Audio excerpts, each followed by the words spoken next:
myself. Cue theme song. Hello, everybody, and welcome to the very first episode of Horror Punk Dads. I'm your host, Lurch Franken Wilkes. Today I'm joined by my two co-hosts, Ryan Smith of Dichotomy, Anthony Noble of Noble Arts and Apparel, and all the way from New Zealand, Mr. Brent. How are you guys doing today? Hey, good. Yeah, real good. Good. So this is good seeing Ryan and Anthony again. Yeah, you guys were all at Slasher Fest together. You for the first time, or not? It was the first time that I've seen you, but yeah. Good to see you all. Yeah, you too, man. Virtual smoker, really. That's what a virtual smoker. Yeah. No, it's lunchtime, mate. Oh yeah, you don't have a beer. Perfect. So Brent, tell us a little bit about yourself. Sorry, tell a bit about myself. Yeah. Well, I'm a welder, lives in New Zealand, likes my horror punk music, and really found a wee niche in a scene up there and sort of that northeastern part of the states where Horror Punks USA are pumping it out from, and I just somehow through Facebook fell into that scene, and since then I've met wider people from the same scene, throughout the states, and I just sit out here in the country and do a lot of online listening to music and chasing animals around paddocks and doing random shit like that, Yeah. Fuck yeah, man. That's awesome. Got the duck. So he was my travel, as most of you know, he was my travel partner for the recent Slasher Fest, and that it seemed appropriate that I took a duck. My wife sort of said you got to take something with you for taking photos with, and that since she wasn't able to come, we just couldn't afford for both of us to go. So. Yeah, so the duck got to do the travelling. He had a pretty good time too. Yeah, he looked like it. Do the same music as you? Yeah, he does, funnily enough. Yeah. He doesn't say much, but he seems to enjoy himself. So what? So he proved out way more popular than I thought he was going to. Uh-oh, we lost Ryan. No, there he comes. Back. There he You're is, back again. So what got you into horror? So me? Yeah. What got me into horror punk or just horror in general? Horror in general. Just horror, well, yeah. Well, my kick's more sci-fi, apocalyptic type horror, so for me it was the Day of the Triffids. As a very young child, I got up one night for whatever reason and come out to the lounge and Mum and Dad were watching Day of the Triffids, and it absolutely terrified me, and I got a thing for space monsters and so forth and the end of the world type stuff. So that's sort of where I go. So obviously stuff like Alien and that, and we're sort of in my teenage years and that we had Alien. I like zombie, obviously. It's very big on the apocalyptic stuff. But really Day of the Triffids was a big one for me. And then just horror and sci-fi in general. That's awesome. You guys got anything to ask Brent? Mr. Anthony? How big is it like a big punk scene down there where you're from? Like I know, or is it just you and Nigel Brand just holding down the fucking fort down there? Well, I think because I don't actually live in the city and I don't see a lot of the scene in the city closest to me. I think a lot of the horror punk and punk scene is in the North Island where Nigel and Dow from Die Gruel and those guys are all based and sort of central and upper North Island. And that was sort of central and actually all throughout the North Island.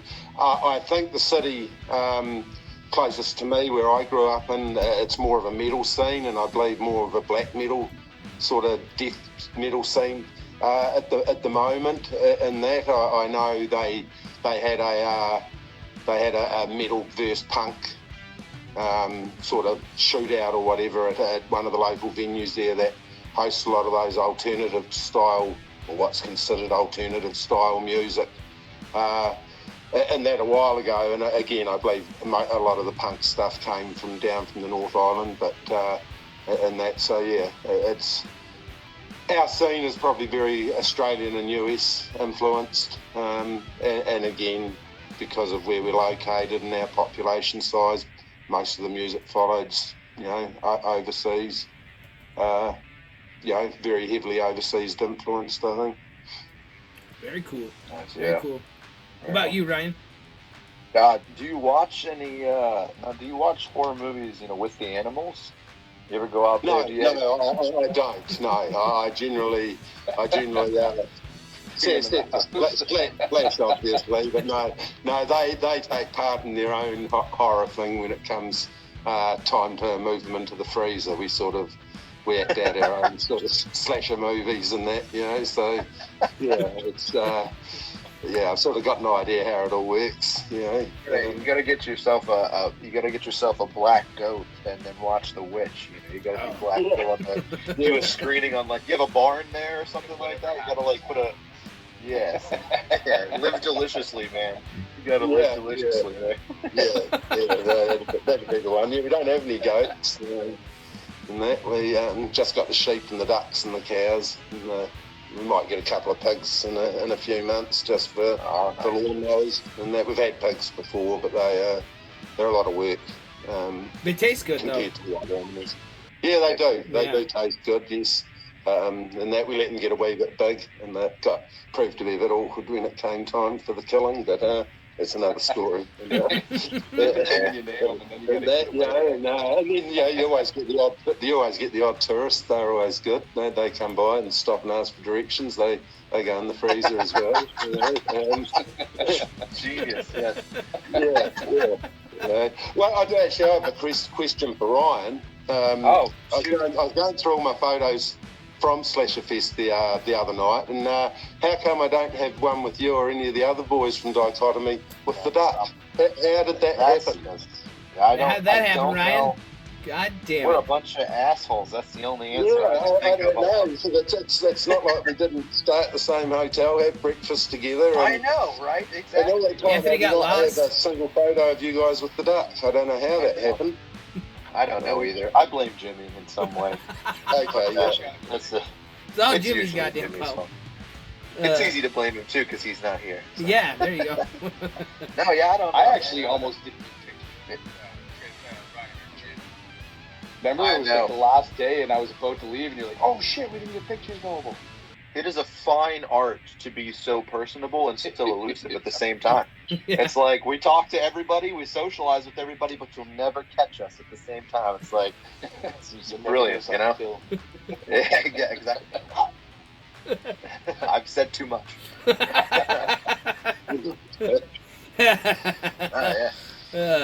So I know. I got a question for all of you guys. What was the horror film that you would say would okay, actually I asked this question to the last guest I had, David Phantom. So what has horror meant to you guys? As who's David Phantom? He plays for a band called Evelyn's Casket. They're pretty good. Never heard of him. Oh, really? Look like you were singing with him one day. Yeah. I thought that guy was in MXPX. No. Oh, yeah. No, it's Alkaline Trio he was in. He was in I Alkaline was singing Trio. with Nicky Casket. Yeah. What does horror mean to us? Yeah, what has horror meant to you growing up? Like, well, how has horror influenced your life? Fuck, everything. From the clothes I wear, everything's got a horror or a punk, horror punk branding on it. My artwork is all horror. Fucking BMO ladies. That's the main thing we do. We sit down and we watch horror. So it's a distraction. Gives you something to daydream about. I don't know, gets your imagination going. So I don't know, helps you just move through life. You can. I think all art helps fire the brain up so it can imagine shit and that, and I think that helps you, when shit's not good. I don't know. Yeah. It's a good question. It's a hard one to answer. Yeah. What about you, Ryan? I hate horror. Oh, really? No. He's a Disney guy. I am. Let it go. I can show you. I don't hate it when you're singing it. Oh, thank you. That's the next horrorpunk dad covers Disney. That's what we'll have to do. Punk Rock Factory, right? No. Fuck yeah, I'm down. So horror. for me, I think that horror is friendship. Like, that's what I get out of it, is like friendship. So like, you know, I wasn't my family wasn't huge on the horror genre when I was growing up and stuff, but what helped me get like farther into it, you know, we always enjoyed sci-fi and Universal monsters and that things, but you know, my family never really liked slasher movies or any of that jazz. But I started to get into that a lot, especially when I met Jimmy, you know, like even before him. But like, and so like, to me, you know, horror is just it's more about the camaraderie and the friendship in my aspect, because it's like, you know, maybe I'm gonna get crucified for this or something like that, but I mean, there's a lot of shitty horror movies out there, man. I mean, it's like, it's not the greatest of genres in terms of quality all the time, but when you're sitting around at a bonfire with a giant, you know, projected shitty horror movie, drinking some beers with some buddies, I mean, it changes the whole dynamic. Like, it makes it a whole fun experience, and you know, you can laugh about it. Like, it doesn't have to be a good quality movie and shit. I don't know. I think it's more about camaraderie, and that takes it into the horror punk genre as well, because it's like, you know, it's tied, that the horror and horror punk are kind of tied, and we have such an amazing community. I mean, look at this. Like, we're on the call with guys that are fucking all over the world, and they chat with each other. Like, it's awesome. It's really cool. You know, Horror Punks USA shout out. Woo! Yeah, Horror Punks USA shout out. Yeah. That's a good answer. Yeah. That's a good answer. I think for me, that's a very good answer, and I think that's it. So it's allowed to be shitty and B grade, which is part of the appeal. Which means it's able to be produced cheaply, which means there's a lot of content, and the music allowed to be somewhat lo-fi as well. Means bands, you know, I'm not saying it doesn't cost them, but it doesn't cost them mega dollars to try and, you know, it doesn't have to be to a set sort of level, which again allows them to get a lot of content out there, which is good for the fans, good for people like me. You know, there's just so much exciting stuff seems to pop up all the time, and so no, it's a real good answer, and I think it's something there with the fact that it's allowed to be shitty. It's I think that's part of the big appeal to it. You know, There's some horrible fucking movies that have like a cult fucking classic. Yeah. Like Sharknadoes, and I watched one the other day. It was like, oh fuck, I don't remember, but there was a Sharktopus and then something else, and they were fucking fighting. It was fucking crazy. Dude, there's like a mega shark versus giant octopus where the shark like the dude's in the airplane and he like looks out the window and all of a sudden it's the sharks just taking down the plane. It's the funniest thing I've ever seen. Sharknado is like one of the greatest horror movies ever made. Right? What's that? Did you run into a giant shark? When I finally got fucking found and I got my chips and my cookie and I went back upstairs, I sat down and I forgot to tell you about this because I was watching a movie about a killer tire. Rubber! It's called Rubber. Yeah, Rubber, It was fucking awesome, man. I called my old lady right away. I'm like, you gotta tune into this. She's like, it's 4 in the morning. I'm like, well, you gotta watch. It's fucking awesome. It's 4 in the morning. You know, what's funny? It was 4 in the morning. We were utterly exhausted. The pizza finally showed up, and I was the only one that had a slice. Everyone else was so pissed that they were over it. But it's 4 in the morning. I'm exhausted, and I'm laying there, and I was like half asleep. But Mike said the magic word. He said, "Did you see the new Batman?" I was like, "All right, let's talk about this shit." Yeah. We ended up sticking up, like talking about, like, well, what do you think compared to the Nolan series and this and that? And we were just like, it was like I would like fall asleep for a second, then pop up and just keep talking about Batman, then fall asleep, and then it was the wackiest shit, man. But that was the coolest part about that night was fucking seeing Jimmy fucking out cold fall asleep standing up. Yeah, he's like a cow or something, man. It's like, it was fucking hilarious, man. It was, man. It's just arms crossed, just like standing up and sleeping, like. Oh, fuck. That was a great trick, though. You know what's funny? That night that we talked to each other on the video call where we were singing, never the hell it was. What were we singing when we called you guys? Oh, Knocking on Heaven's Door or some shit. Yeah. Yeah, anyway, when we had chatted to you guys or something, it was shortly after we were talking about horror movies with, you know, me, Mikey, and Nick, who's Jimmy's brother. And Jim is leaning against the car, and he fell asleep again. Fucking great, man. Just standing there leaning against the car. I tell you, that dude can like fall asleep anywhere. So That's amazing. I think you got to answer your own question too, Lou. What's that? Oh, so what is what is horror meant to me? Yeah. So I lost my mom when I was really young, and the last movie that we ever watched together was A Nightmare on Elm Street, and I think that I had that memory, and I think ever since then I've kind of built off that. So I have always had horror really close to my heart. So when I was like 12 years old, I got my hands on my first Stephen King book, and I never looked back. So horror has always been a big part. When was it? Pet Sematary was the first one I ever read. Yeah, it scared the shit out of me. Have you read that? The shit. Movie scared me, man. That little fucking dog. I haven't read the book, but Oh, the book is terrifying. he's an amazing writer, man. Oh, yeah. Yeah. The Stand is my favourite of his books.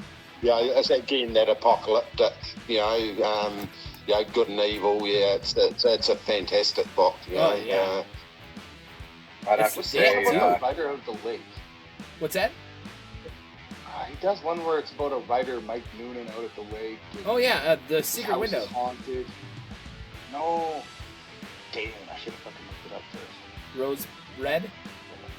No. The Lake House. No. The Lake House. I can't remember. They did a crappy movie of it, but I thought the book was that was my favorite one by him. I always got to go Shining, but also Salem's Lot. Salem's Lot's always one of my great. Yeah, Misery is my favorite. Ones. Yeah. Oh yeah. I'm a fan of all the Stephen King movies too that they do. You know what I mean? Like, oh yeah, any of that stuff. Not just the book. I mean, the books are always, I would argue, probably better because he's a amazing writer. But man, even all the movie adaptations, even the ones that are not as great, like I still watch them all. Oh yeah. I still love him. Love his storytelling. Yeah. Yeah. I think with books you build your own characters so much. It's very hard for the movie to add up to it just for that. They're never the way you imagine them or I imagine them. I think that's one, and of course the movie's got to condense it down. Yeah. Try and get it down to at least 3 hours, don't they? But yeah. Well, The Stand, they left a lot of the book out of the movie. Oh, again, yeah. Well, they made a mini series of it. I still don't think they could have like a 5-part documentary. Not a documentary, but they could do like a 5-season show. And I still don't think they'd be able to color all of it, just because it's so in depth. That book is like 8,000 pages. I mean, it's thick. Yeah, that's a big book.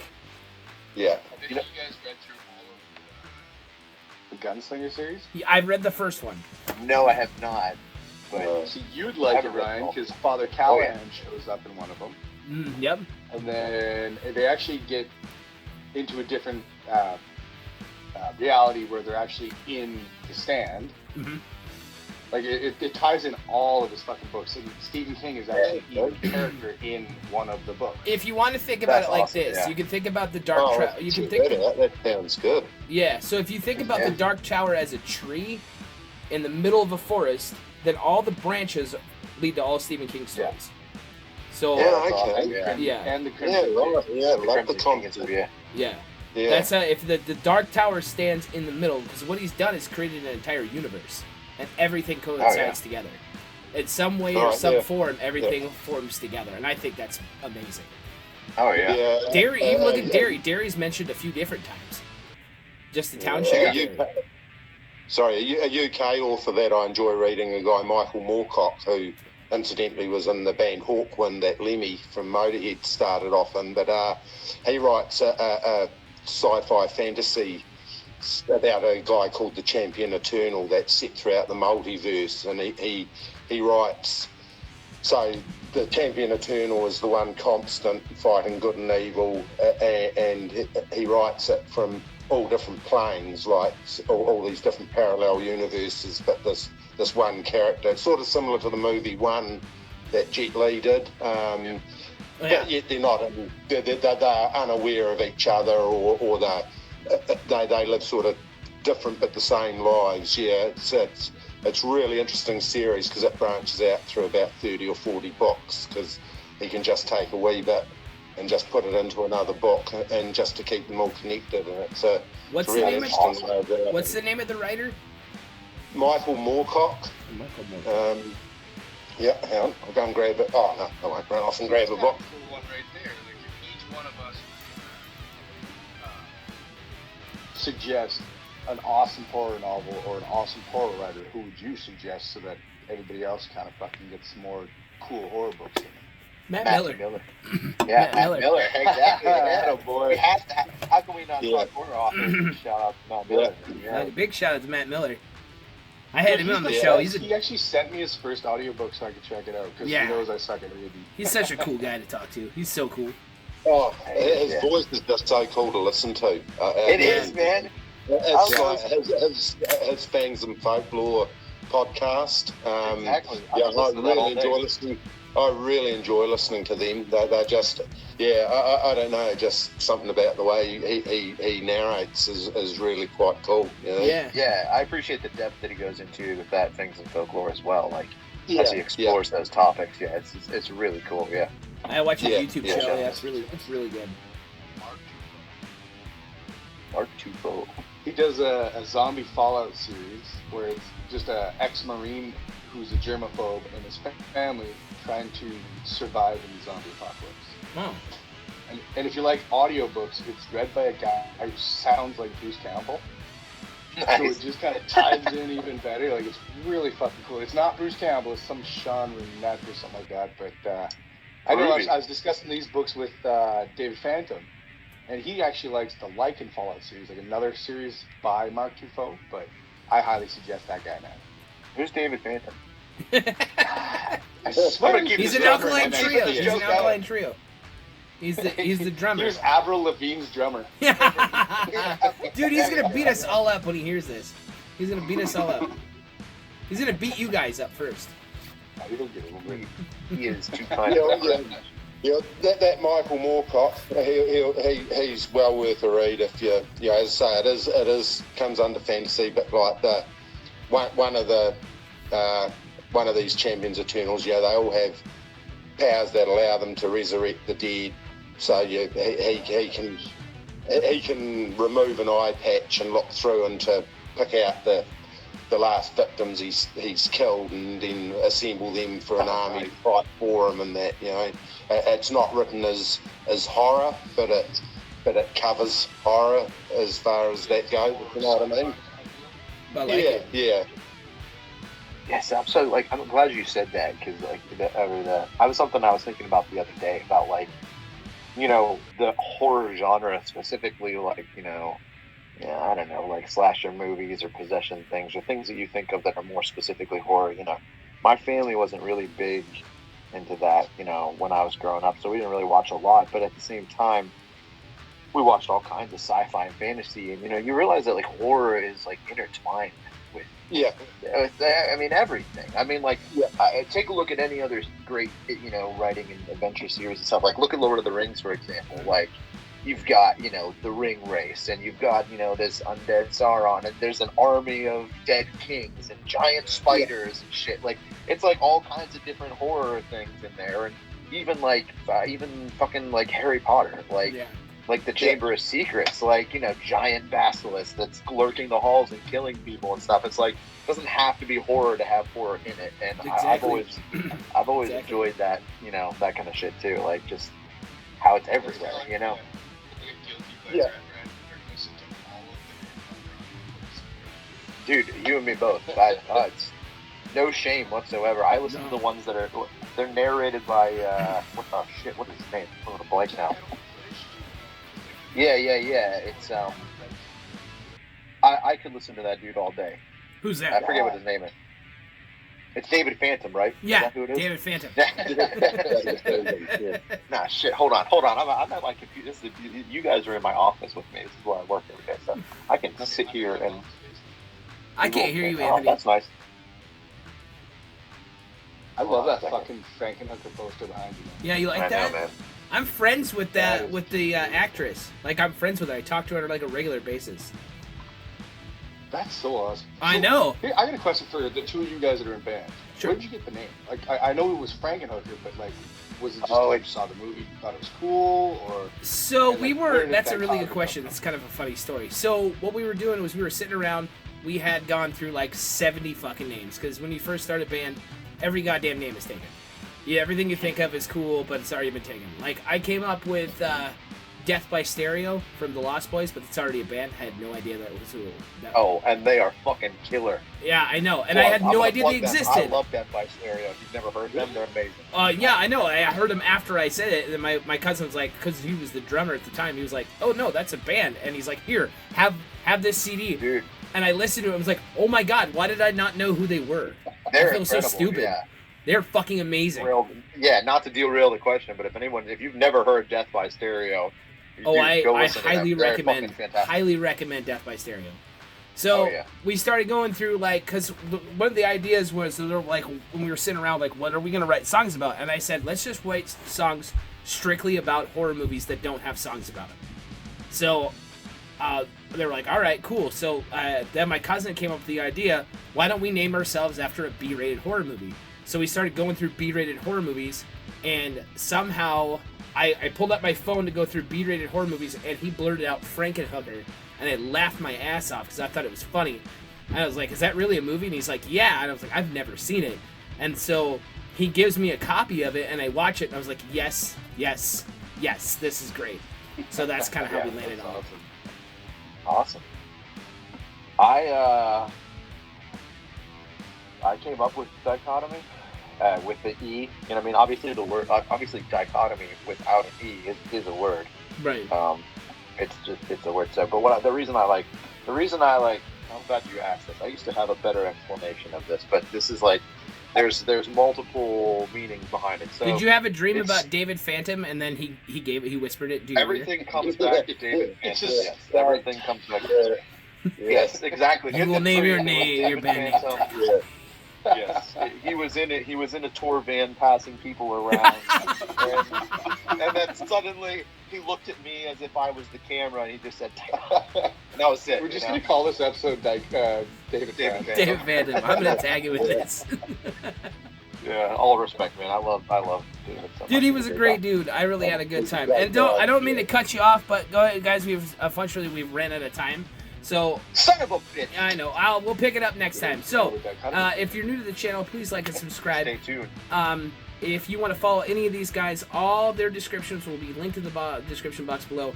Thank you guys so much for being here. Until next time, stay horror, and we'll see you later.